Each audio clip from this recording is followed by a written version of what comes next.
Hello, everyone. In this walkthrough, I'm going to be going over building a dashboard with the FoodHub order dataset.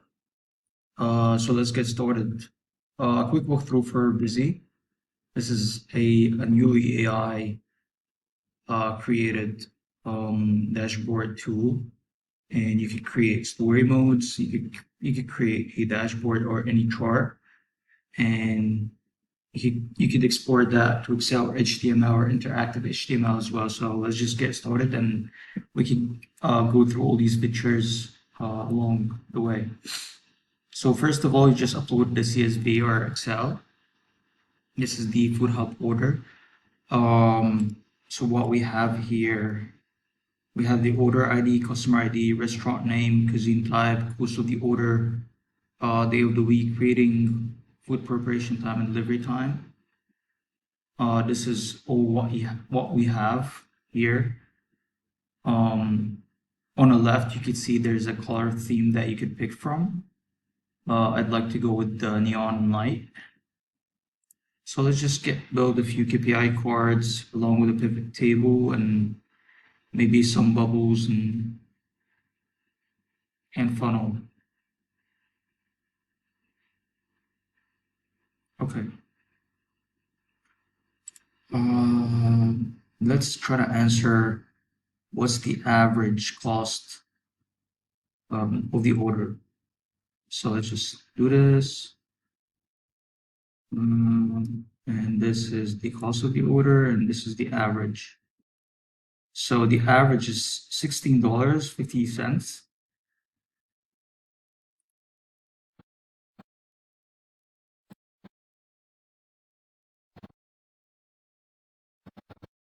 And we could add this $16.50.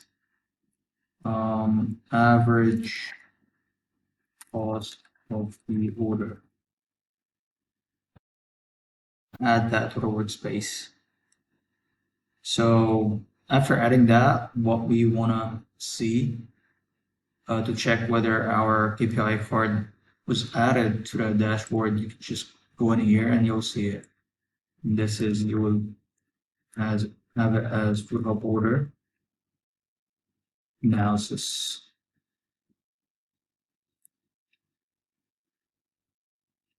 Second is let's try to build another KPI card and we try to answer another question, which is what's the average rating?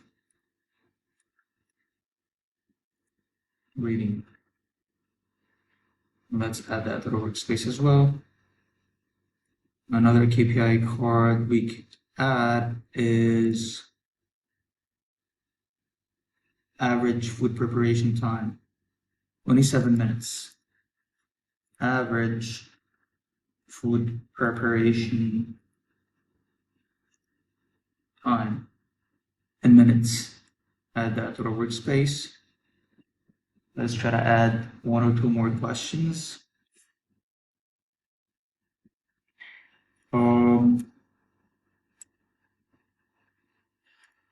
Delivery time. So the average delivery time, 24 minutes and 16 seconds. Last KPI we could add is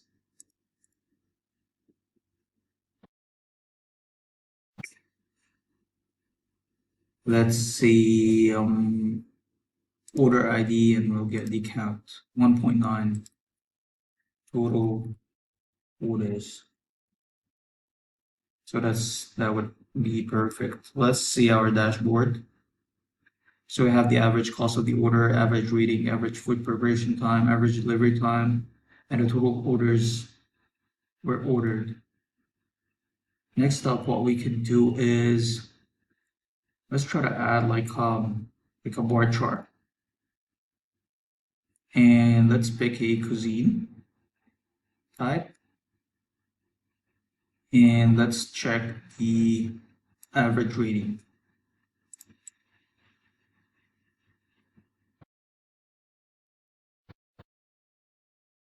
So as we can see, the average rating for the Spanish has the highest, followed by Thai and then Indian. So average rating by cuisine. Add that to our workspace. Let me try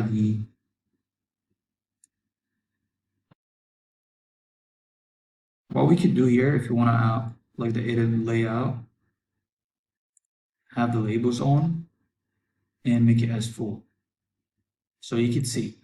What I'm gonna do next, I'm gonna just play around with Busy, just so you could see like how easy it is. So you could filter on your data and just bring in insights and have all the insights that you could get.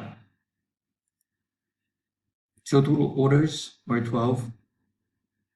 For the Spanish, the average delivery time is 23. This is below than the average, which was 24.16. That could answer a question why the rating is high, because the average delivery time is lower than the average time. The food preparation time, again, less than the average food preparation time.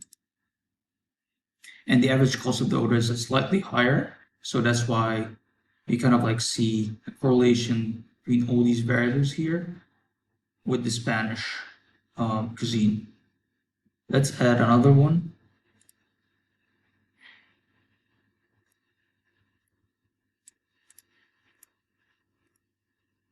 What we could do is cuisine type and have a maybe like a cost of the order and generate that.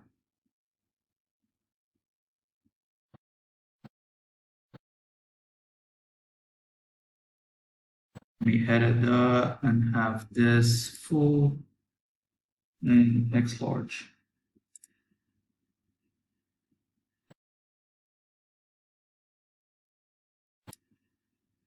Middle Eastern 922. That's a total amount of cost the order.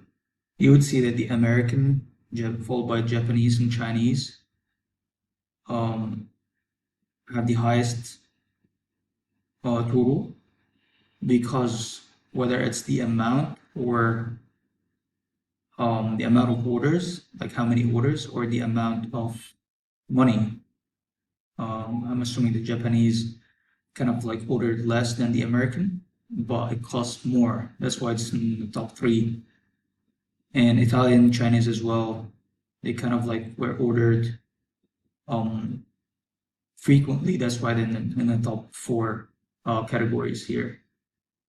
What we could do if we want to put them together, just this as half, and this one is half as well. But I'll keep that here as big so you can see like what's happening here. And what we could add is, let me try to add like a KPI or like a text. So the total cost of the orders where was I'm sorry was dominated by American, Japanese, Chinese, and Italian. And we can add that to the workspace. And let's see where this added. Let me see if we can have this as half. Oh, we can't add them. Let's see. Number three. I was trying to kind of add it. Well, you know what? We could do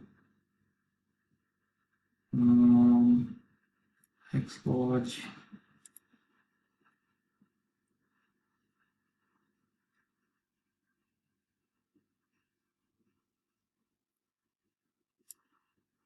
Here, and we could have this as X large, full, small,